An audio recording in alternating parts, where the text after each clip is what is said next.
আমরা এই সব মানুষ মিলে একসাথে ইসলাম গ্রহণ করব যদি আমাদেরকে একটা জিনিস তুমি দেখাইতে পারো। সেই জিনিসটা কি?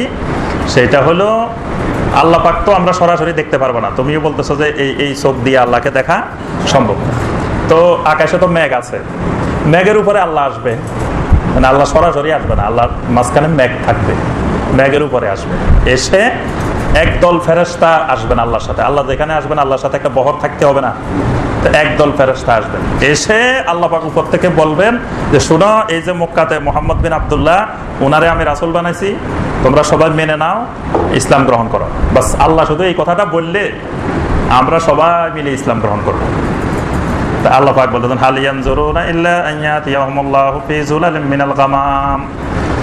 ওই আরবের মুশরিকেরা, ওই মানুষগুলা কি এই জন্য অপেক্ষা করতেছে যে আল্লাহ পাক মেঘমালার মধ্য থেকে আল্লাহ আসবেন, মেঘমালার উপরে আল্লাহ আসবেন, ওয়াল মালাইকাতু, এবং ফেরেশতাদের বিশাল বহর থাকবেন। আল্লাহ যেখানে আসবেন তো ফেরেশতা তো আসতে হবে। তারা বলতো মিনিমাম তুমি যদি আল্লাহ রসুল হও তো তোমার সাথে তো 4-5 জন পুলিশ থাকার কথা, মানে 4-5 জন ফেরেশতা থাকার কথা, তুমি যদি আল্লাহর রাসূল।